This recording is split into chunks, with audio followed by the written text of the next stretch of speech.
Lots of people are signing on. Great.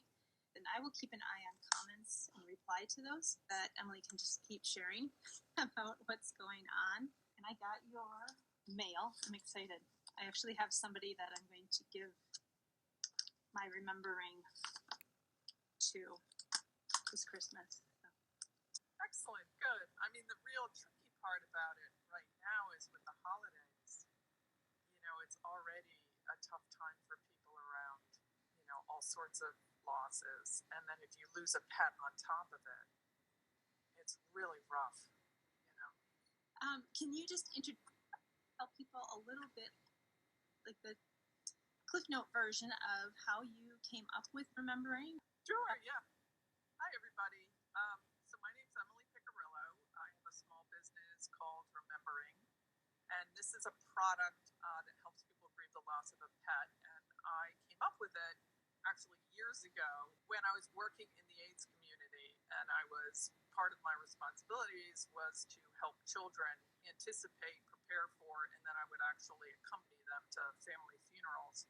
And there was one little girl in particular who was really struggling with the loss of her mother, and she wanted to participate in some way in the funeral. And I created this totally on the fly. I mean, it was one of those desperation moves, like, well, what am I going to give her? Essentially to bind her anxiety, because she was very agitated and distraught, but she wanted to stay very engaged. And so I needed what art therapists call an experiential, something hands-on, tangential, especially with kids.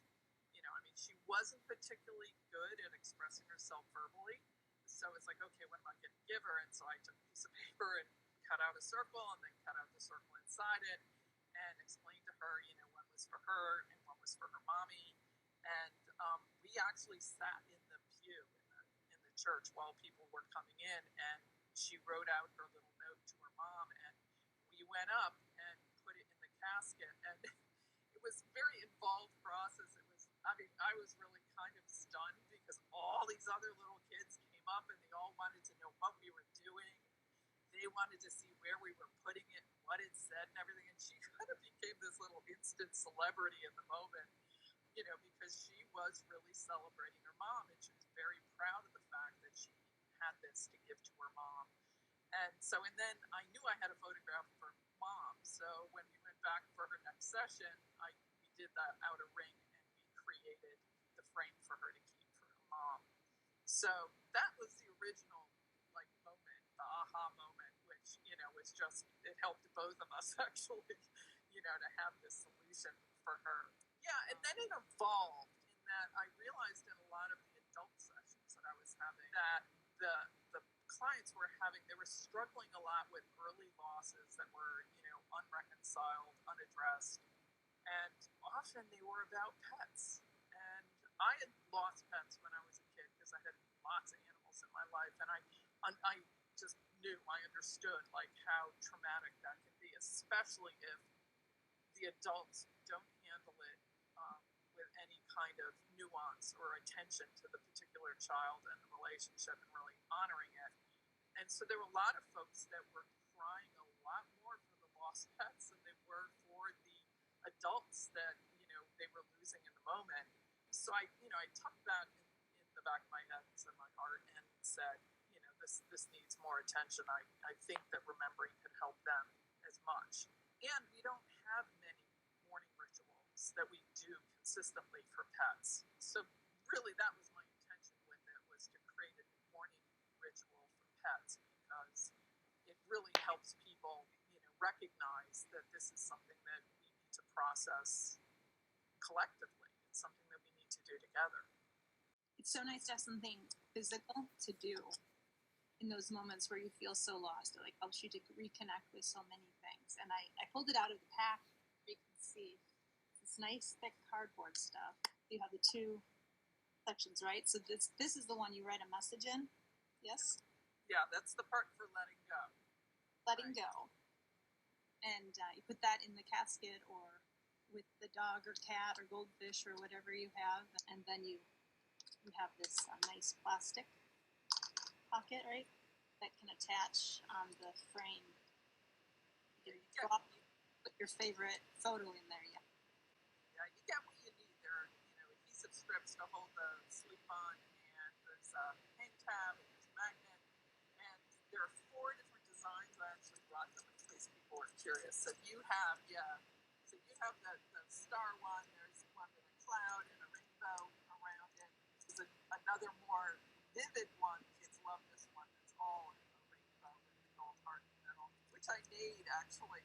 And it's funny, Jen, you mentioned like talking about how I made the heart. Well, my dog just chewed up the heart. It's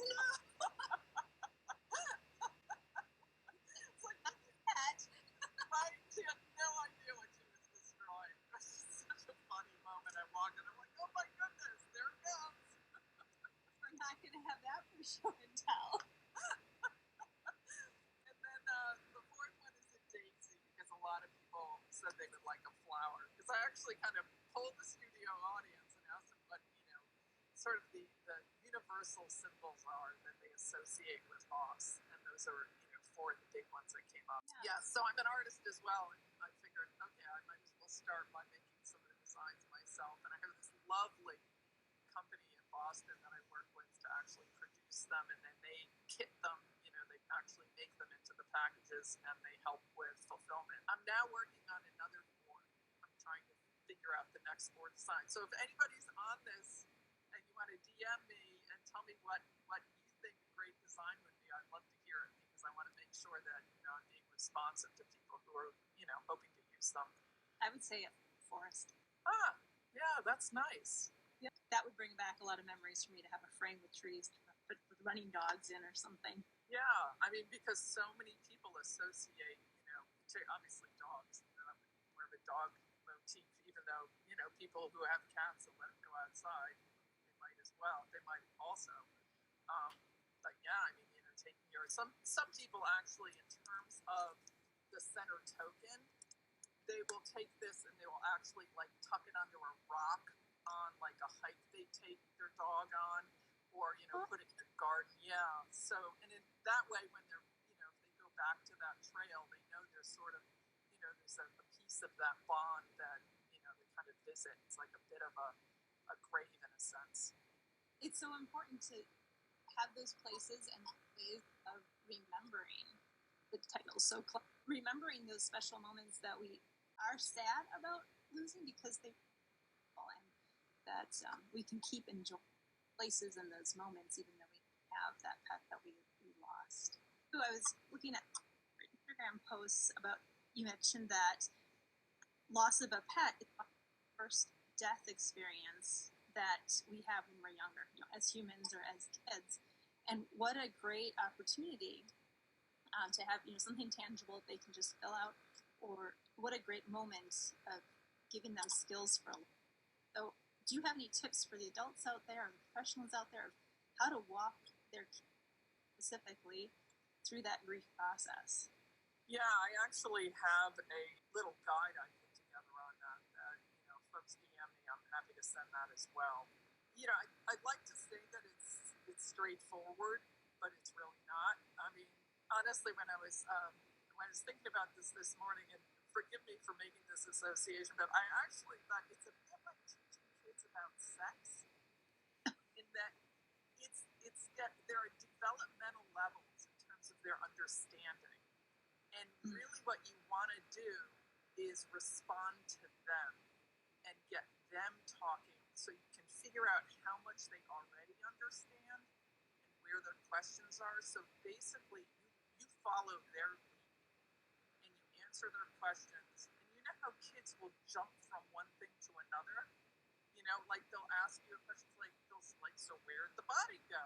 And then, you answer that, and then they're like, so what's for lunch? And that's the way kids process things, and it's in bites, So you want to do it developmentally, so that you're responding to their capacity to process cognitively. Kids who are really young, definitely before 5, most kids don't have like a really strong sense of the permanence of death, and so it can take years for them to fully comprehend that their pet will never return. So that's that can be a lot for parents to manage. And that's part of the reason, remembering also, even though it's, obviously an activity anybody can do at any age, but I think it's particularly useful for families with kids because it functions as a tool for parents to open up that dialogue, and it's a way to actually get essentially kind of a window on what your child's understanding is, and it helps structure the conversation. So having the two parts for holding on and letting go, obviously we're always ambivalent, when the time comes, particularly if a dog is, sick or old. It's hardest when it's a sudden loss because that, really disrupts people's well-being. But it helps the parents or the adults, structure the exchange so that they can communicate, what they feel is optimal for the child to hear. I think in general, it's good to use other natural references in terms of most kids have experiences with in the natural world. I mean, even kids who live in really urban settings, they'll see, even just the change of seasons if they're living in a place where, the leaves fall from the trees and then the leaves, deteriorate into the ground and then seeds grow again. To use those natural processes and trying to integrate the loss of a pet into that reality that, we all die. Any living being does. And it takes a while for kids to really comprehend that, The other thing is that, kids just verbally, they don't have the language. So I think it's really essential that we use the actual words when we're talking with them about death and dying. And, even using the words, that they passed on, that's kind of vague and abstract, and definitely not using putting them to sleep. That creates all sorts of issues because then bedtime becomes a fiasco. I was just thinking that clients who, after they've heard that they put the cat or the dog to sleep or the hamster to sleep, wait, no, now going to bed is a bad thing because maybe I never come back. Right. Or they see their grandfather falling asleep in a chair and they're jumping all over him because, they don't want him to disappear. They don't want him to go for good. So, describing the simplicity of it, and that's one of the weirdest things about death is it's actually fairly simple, Your body is moving and feeling and responding, and then it's not. And, kids will say, then what happens? That's really, it's up to a parent to make that decision in terms of, what their culture is, what their spiritual beliefs are, whether they want to impart those to their children, or if they want to do more of the, I wonder, that's one of the best things you can say to a child. It's like, so what happens next? Well, I wonder, what do you think? And get the child, if this is a parent's inclination, get them talking about what they think happens next. Sometimes people feel like they have to have this whole big lesson planned out to just even start the conversation, but the I wonder gets them to tell you where they are, and that gives you ideas for how to respond, where to go next. So that's a great question. Some people believe in heaven. Some people believe the spirit moves on or reincarnation. A lot of folks in, the pet-loving community believe in the Rainbow Bridge, and that, when we die, our pets are waiting for us on the Rainbow Bridge, and they greet us. If that's your belief, then you can share that. I mean, it's up to the parent to, frame it according to their own beliefs, and whether or not they have specific ones or they keep it really sort of open for the child to create their own. Yeah, and that this idea of the letting go and the holding on, it's such a big concept that you can do so simply. But do you have any specific questions that have helped people with those two things? And I would say not even just for our kids, but for those losses from when we were kids. Like you said, sometimes that is what you have seen, that adults have all this unresolved grief around their pets. Questions or specific activities, or I think it's really important to figure out, some people, when it comes to thinking about, talking about death, they have a much higher comfort level ridiculously high one, and I actually have to be careful about it because, I'll just go right into, whatever the discussion is, and a lot of folks, they're just totally uneasy with that, so I have to recalibrate. No, the practice makes perfect, right? You've had a lot of just talking about it with different people, and so the comfort level comes with the conversation, I think. Yeah, one of my early clients said to me, and this, helped frame my learning, was the more you learn how to die, the more you learn how to live. So I'm like a real enthusiast about it. So I can sound kind of wacky, in terms of getting excited about, talking with people about death and dying, being present for it, because I think that, and I'm appropriate. I don't go in like it's a party unless that's what the person wants, So in terms of the two parts, I think it's important to reflect on, some folks seeing their pet's picture is really distressing. Mm.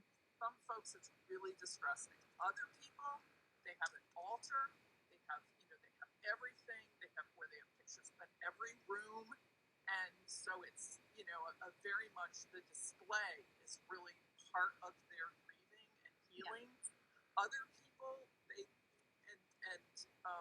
the same thing holds for the token in a way, in terms of whether or not they can let go of it. A lot of kids cannot let go of the token, and that's fine too. And some of them, what they want to do is they want to put it back into the frame, and it's almost like a protective thing. And then they'll put this in a drawer. And then if they want, they can take it out and look and review it. But in a sense, they're giving it to their pet by putting it on top of it anyways. I've watched some of my friends grieve differently like this, and I've done it differently too.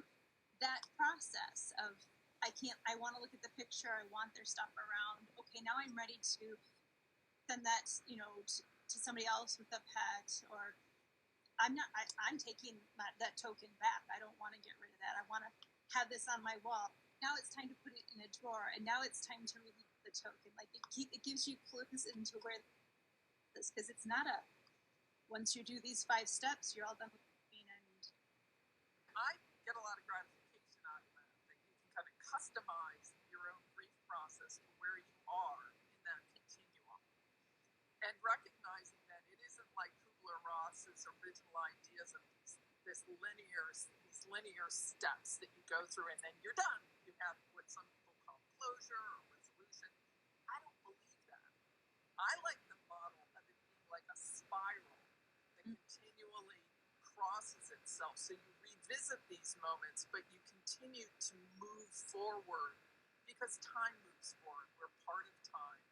And the life force is really powerful. I mean, we all essentially, that notion of like moving on, yeah, is really, it is in a sense essential so that you can continue to enjoy your life and you're not too stuck, and paralyzed by loss. And that's the bit, that's the goal in healing, right? Is to let go of that bit of grief, and then the hanging. What are those treasures from that relationship, from that love that we want for the rest of our life? Because that does influence the rest of our lives. Yeah, I mean, like I have 2 pet tags on my keychain, from their collars.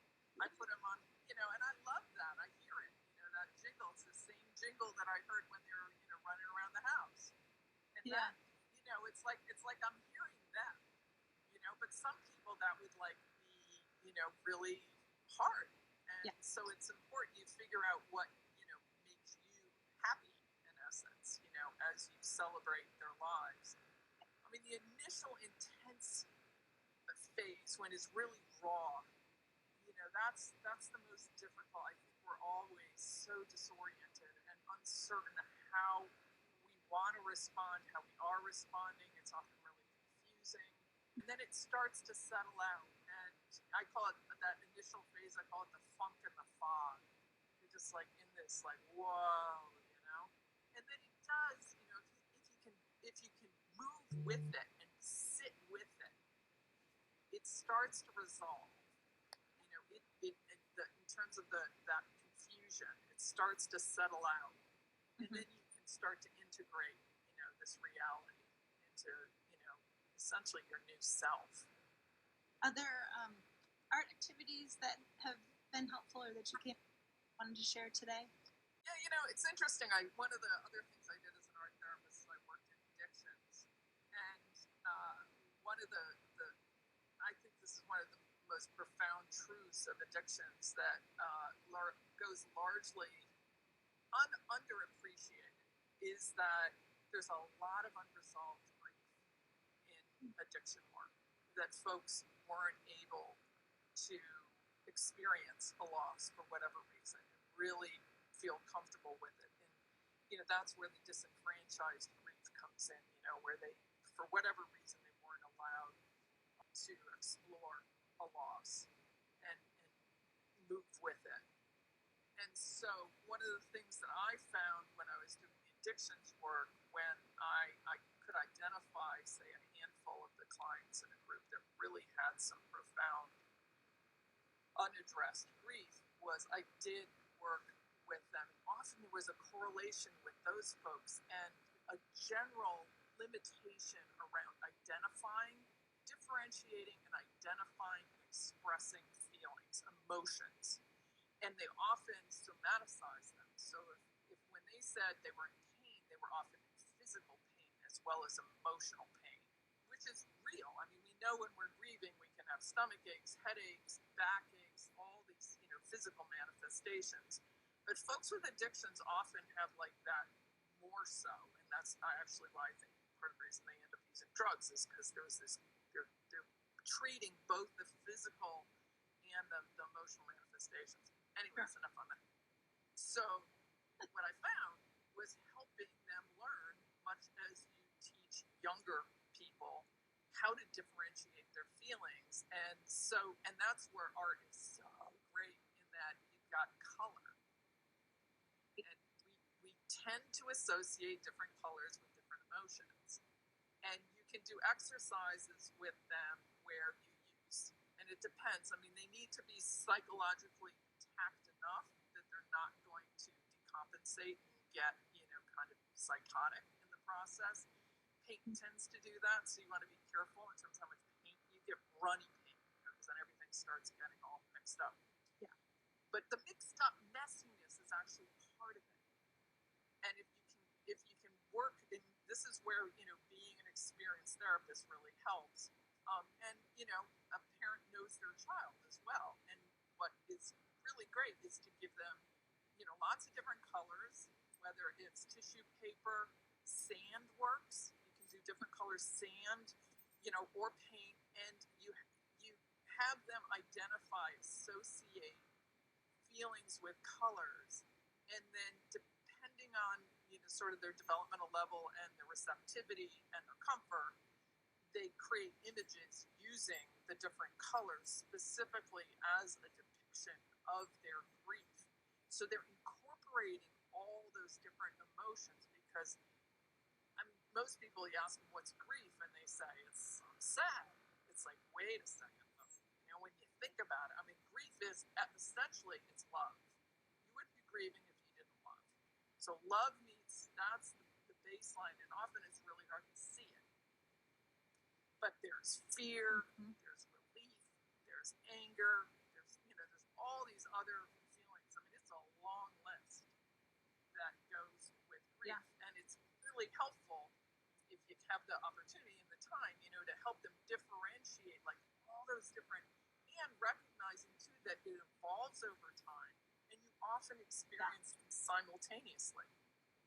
Yeah. So I like that with the inside out, where at the he realizes that one memory can hold multiple emotions, and I'm like, yes, that's like epiphany we can all have. Like, you can have all of those emotions, all can be true at the same exact time, and that they can shift.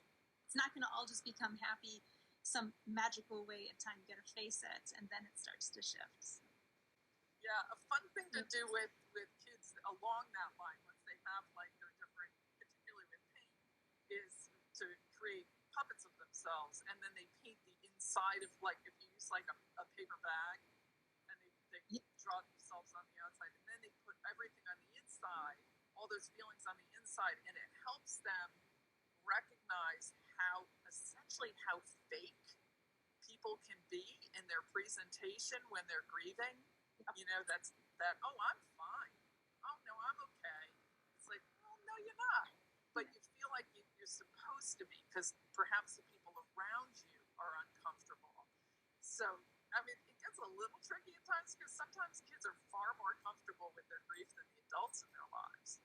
Yeah. I wanted to jump a little bit to the disenfranchised grief, and you mentioned how a lot of times that seems to really be a large chunk of what's driving addictions and other things. What are some of the other fallouts you've seen for that disenfranchised or unresolved grief? I mean, it can be really devastating. I mean, in terms of, people can end up with the full range of mental illness. I mean, all sorts of mental illness, you know, and suicidality or homicidality, you know, I mean, because they're two sides of the same coin. I mean, it can be that extreme. People can really lose their grip in terms of acting out. There's a lot of behavior disorders. Fortunately, we are evolving a bit more in terms of recognizing. So I ran a program in Washington, D.C. for kids living with HIV. And a lot of them had experienced multiple losses, and not just from HIV, but a lot of them came from, you know, poor neighborhoods where there was a lot of hardship and crime and loss. And I was amazed by the frequency that we would have kids in the program who were like really, you know, bullying, a lot of posturing, claiming that they, you know, had weapons and all that kind of stuff. And, you know, once you tapped into that, you know, what was that armor that they were wearing? It was amazing the frequency with which they would just break down in tears. I mean, just buckets, weeping, you know, and talking about, you know, the losses that they experienced. And you can imagine, I mean, if we hadn't made interventions, you know, and really provided a supportive community for those children, I mean, who knows, you know, in terms of how weird it could get for them and how difficult, you know, as they, you know, continue to stuff those experiences. You know, there's definitely a correlation with, you know, divorce and issues around employment, you know, people having difficulty holding jobs. People's entire lives being eclipsed by unaddressed grief. It's that serious. Yeah. For those who could really be suffering those of disenfranchised, unresolved grief from their past, what may be something that they could do to help themselves kind of get through their own, to identify grief and to kind of, I don't know if this has been true with your experiences, but I have found that sometimes people have so packed into that box that it's totally overwhelming. So I wonder if there's a tip that you could give for how to start to kind of sift through that and pull out one old grief to start fading. Wow. Sounds like you've got the answer. I see it on your face, like you've got an idea for this one. I guess so. I want to give you a chance to share your heart with everybody who came to you today. I really want to reflect on it a bit because it's a really important question. I think that it's really helpful to trust your own heart and know that the heart isn't like a box in that it doesn't have a finite amount of space. It really is infinite, and it can continue to expand.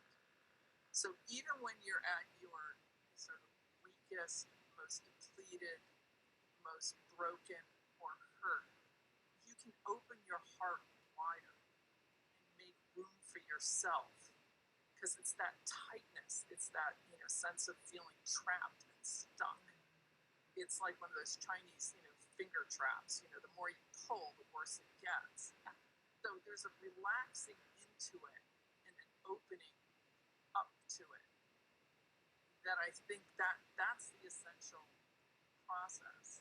And I'm a true believer that misery does love company, and it can be very hard to reach out to people. But I think that you find somebody who you truly trust and knows has an appreciation for what you've been through on some level, and has shared a loss that you think they would appreciate what you've been through.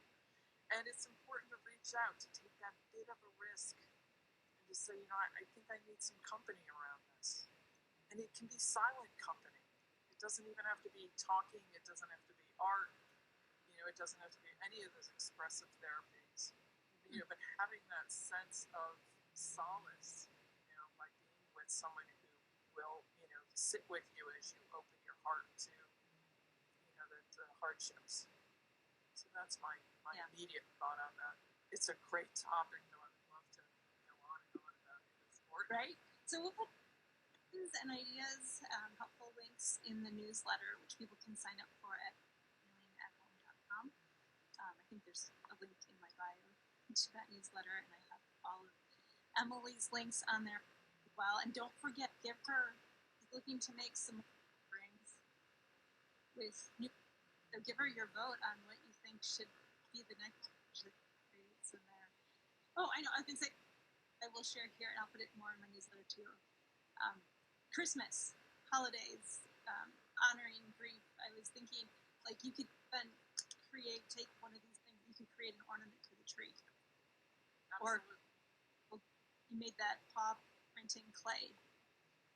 Those are fun things for having some kind of tangible thing to do for the holidays.